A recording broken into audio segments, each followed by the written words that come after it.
thanks to the supporters and channel member All Stars United SC. Well, here we go then, boys and girls. We've got a top of the table clash and a chance to win our first trophy of the season. Plus, might have broken the club's record transfer. And it wasn't selling someone either, because we have once again made it to the end of a transfer window without selling Mbambo. And as you can see, he is dropping his request to leave the club. So we can now remove that asking price, get an idea of what the game thinks he's actually worth. Oh, that's terrific. We don't want to sell him regardless. We have, however, sold the fella who was started on the other wing at the start of last season. Dlamini has gone to Kaiser Chiefs for 600,000.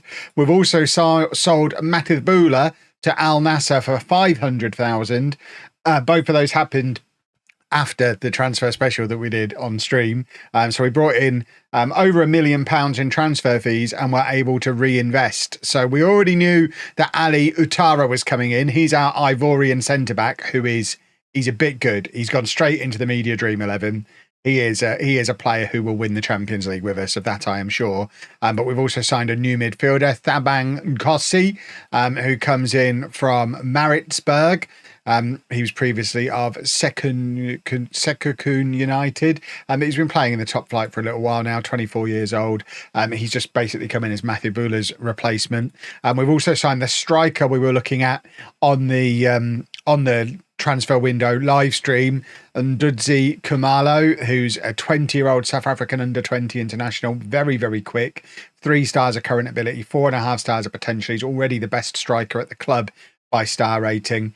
Slightly better than Big Kurt, who, by the way, Kurt Vilakazi has already scored 10 goals this season. So we might not have needed a record transfer on a striker, but Kumalo's in anyway.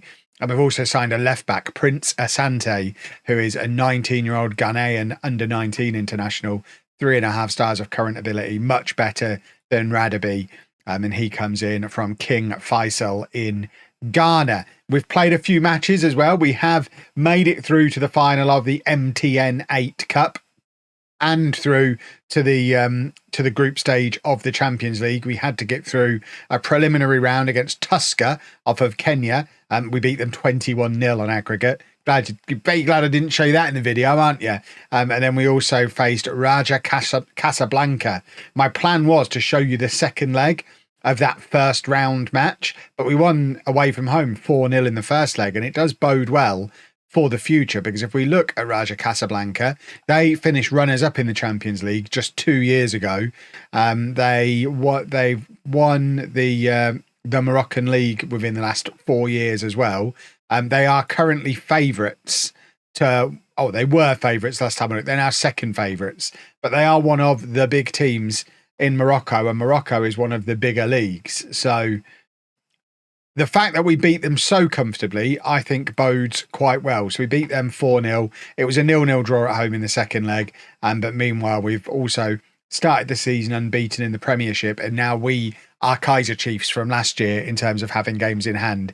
We've only played 4 league matches, so we are 9 points behind Supersport, who are unbeaten, but we're unbeaten too. So if we win the 3 games in hand we've got over them, we'll be level on points with them, and we play them now, hence top of the table clash against Supersport. So this is the team for that game. It's going to be Rebello in goal, a back four of Asante, Nuboy Utara alongside Dululi, and Hlothi at right back. Hlothi and Utara are both in the Dream 11. Has Asante made it in as well? I haven't actually checked. Asante has made it in as well, as I would expect. So we've got 3 of the back 4 and the goalkeeper from the Dream 11.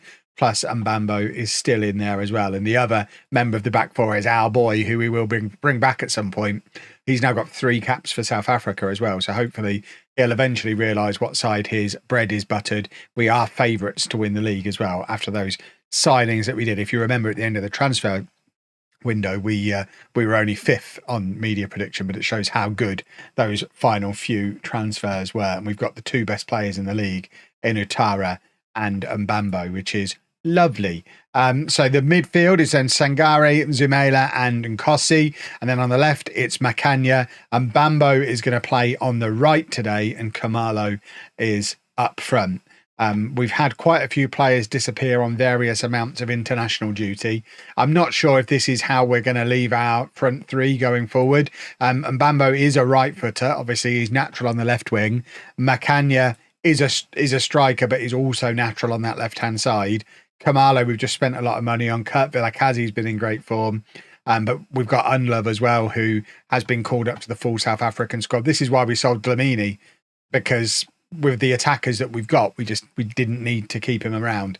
If I could bring in another midfielder, I'd be delighted. But that can be a problem for January, because theoretically, you would think we should get some money to spend because we've left some money in the kitty, even though we're over the wage budget. But before we play Supersport, I guess we... Hold on. I thought we were playing Supersport now. Why does it say we're playing Polloquane? Have I got this the wrong way round? I've read it off that screen. I mean, to be fair, Polloquane are quite good as well. I mean, all three of these matches, quite interesting.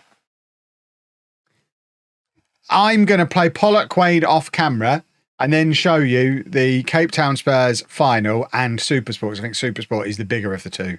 So that was the team for Polloquane that you're not going to see.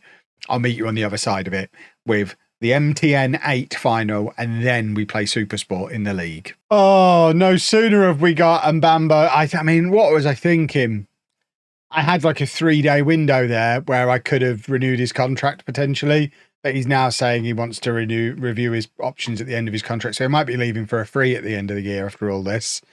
Please sign a contract. Fair enough. I won't be exploring my options. Right, get in there. Offer Mbambo a new contract. For goodness sake. Because we can't afford to let him go.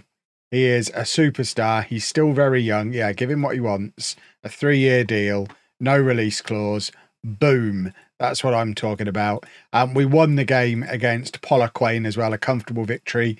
New boy, Kamalo, scoring a couple of goals in that game as well, which was very nice to see. So that's what the league table looks like going into the game against Supersport. But first, the final.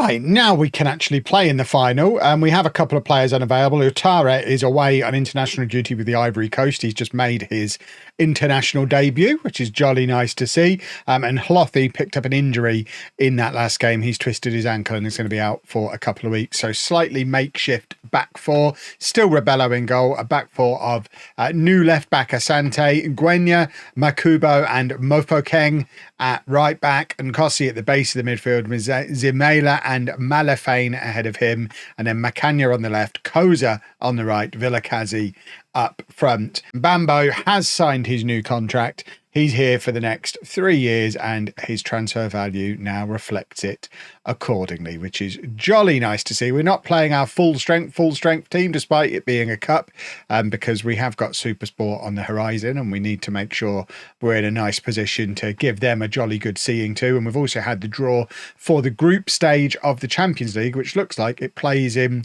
little bursts. So first little burst will be the next episode, and the episode after will be the second little burst, I guess. We get a November-December burst and then a February burst. So this is probably the last bit of domestic football you'll see this season, unless we get knocked out in the group stage, I guess, in which case we'll be back for the end of the season domestically. But I'd like to think, based on how we've started in the Champions League and how we've started just in general this season, we should be looking good for maybe having a repeat of what we did in Asia and winning the Champions League at the first time of asking. Wouldn't that be a thing? At what point do we just declare me the greatest Football Manager player ever if I actually, before your very eyes, complete a Pentagon challenge, only managing clubs who've never won their Champions League before, and winning each of them in the first season they ever played in the competition? That's like the Pentagoniest of all Pentagons. Now, I'm not guaranteeing that at this stage, but we've got one down, and this season is starting to look like we could potentially have a repeat performance. Now, that kind of thing's going to be a little bit harder to do in Europe, I suspect. But if we do it with our first two clubs, does make for a little bit of urgency with the other clubs that we attempt it with. Watch me bottle it this season now. But, you know, I like to set myself unrealistic goals because we're really good. And, you know, we know we're going to win it at some point in the next few years. I think any talk of going to Egypt is now gone after these last couple of transfers we've been able to do. We've brought in some real top players. We are now the best team in South Africa, and we're comfortably better than the best team in Morocco. So I imagine we're going to be quite competitive against the best teams in Tunisia and Ipswich and Egypt as well. Egypt and Ipswich are the same place, apparently. But we're going to test ourselves against the best team in Tunisia in the group stage because we've got ES Tunis in our group. So we'll learn a lot about how we compare against Tunisian clubs in the next episode. So from there, we've just got the Egyptian clubs to worry about, and you just need a little bit of luck there, don't you? Navigate your way past them or have someone else deal with them on the way. And we are laughing. We're laughing less about the fact we've not yet taken the lead in this match. Now, I know we are, like I say, quite rotated, which we've been throughout this MTN8 tournament. I don't really know what this tournament is. We didn't play in it last year, I don't think. If we did, we got knocked out of it in the first round and never thought about it again. So I don't think it gets us any continental qualification. I don't think it means a great deal. I feel like it's just a glorified South African Champions League. I think it's the top 8 from the league last season play a little knockout tournament. I don't mean Champions League. I mean Community Shield. I think it's just like an elongated Community Shield. So I'm not sure it really matters. But I've checked in the history of the club, we've never won it. We like winning trophies. So obviously we want to, we talked about it when we won the Telkom Cup. We want to breed that mentality of when we get into finals, we win the finals. We don't want to be bottling something that, especially when we're playing as well as we are, we don't want to set a precedent that we can get to a final and then bottle it. That's not how we roll. That's not how we want to roll anyway. Right. We are, you know what, Radaby can come on and play right back. I was toying with moving one of those guys out to right back, but we'll do that. We're also going to bring on Phillips up front. Big Kurt not really turning it on today, and Kunani can come on in midfield. Getting some of our youngsters. We've definitely been using this tournament as a way to continue developing our production line of young players. Kurt started pretty much every game. Phillips has basically come off the bench in every game. These are two boys who are probably the third and fourth choice strikers in the league now, behind Makanya and Nuboy, whose name escapes me. Kamaso, is that what he's called? I think it begins with a K. All the best names begin with a K, so it probably does. Right, we are having an elongated attack here, an attacking highlight. Radaby brings it in onto his strong foot. That's a beautiful pass from Radaby, and once again, Bafana Phillips misses an absolute sitter. It's becoming his trademark. He's still the highest potential striker we've got, even with the new boy coming in. But my word, is he starting to seem like a bit of a bottle job. Someone who isn't, though, Makanya, 8 goals already for him this season. I mean, a lot of these boys have been stat padding in the Champions League. When you win a game 21-0 on aggregate, everyone looks like they're having the season of their career when the goals go in. But that is a lovely finish from him. He's played largely out on the wing this season. But that's the finish that... That's a finish that tells me that that's a man who might be ready to have a few games playing at centre forward again.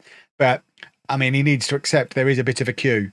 We've got quite a few players vying for those positions.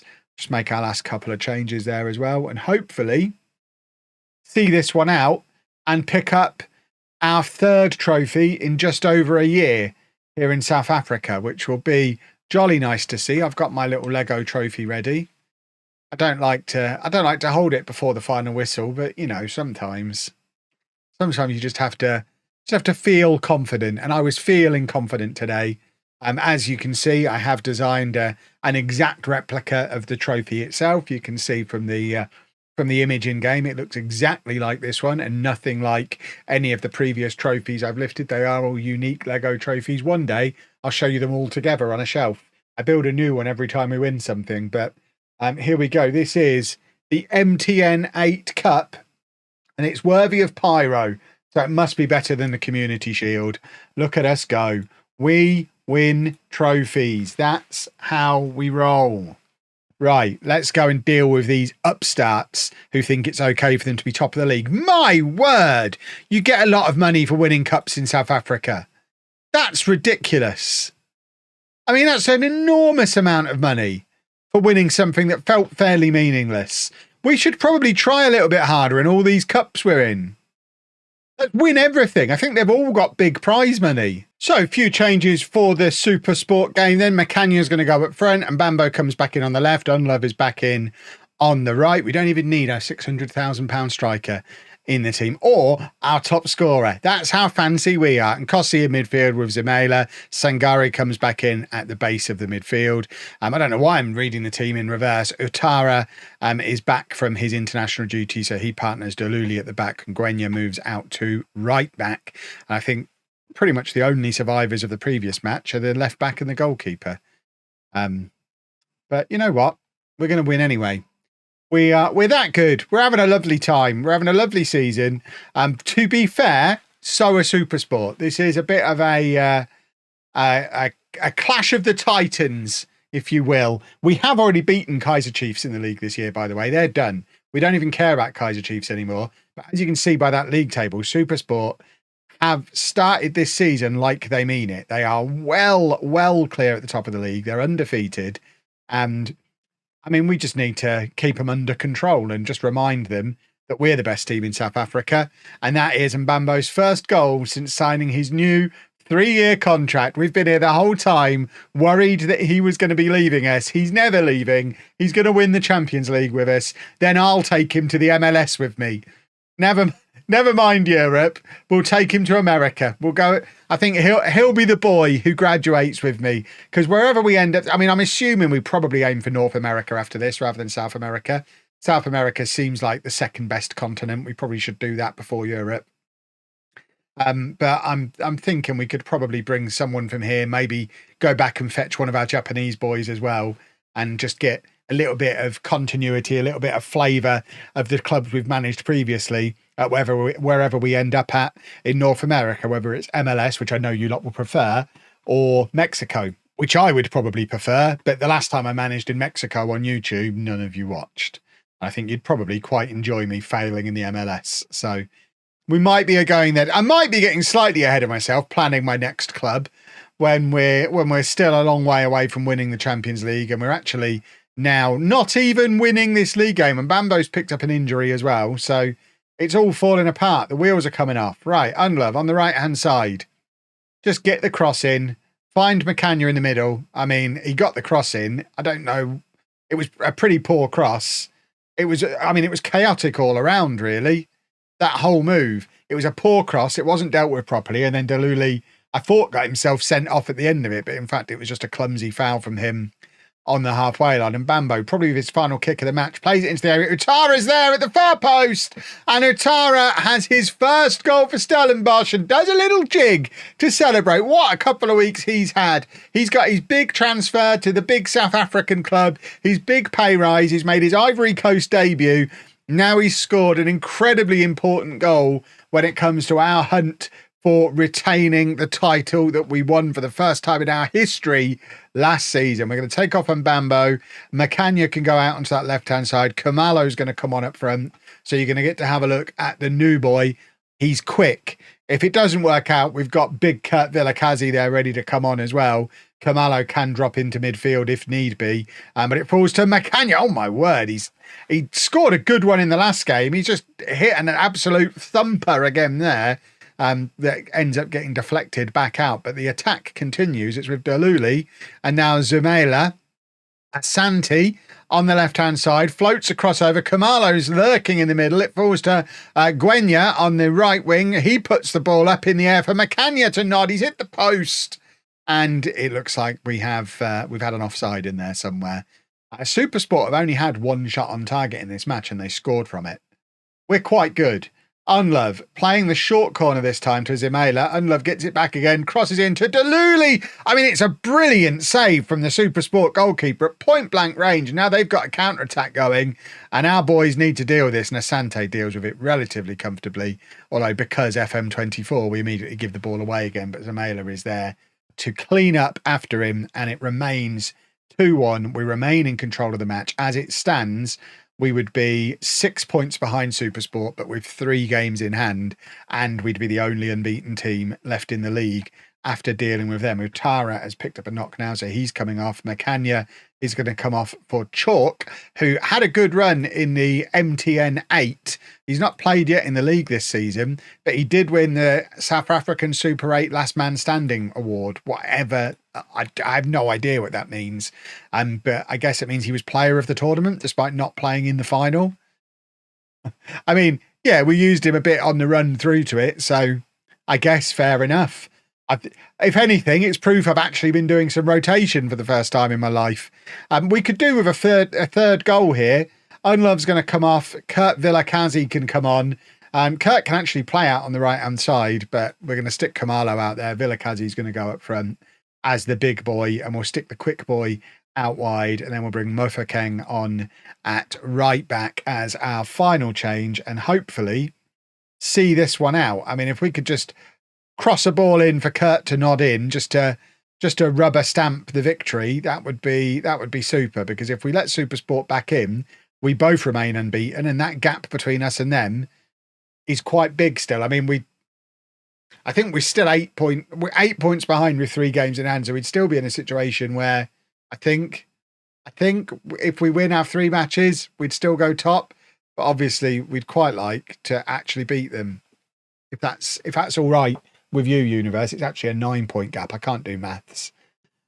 So yeah, and they've got a better goal difference as well. So this is an incredible result for them, because it would keep them top of the league even if we won our games in hand.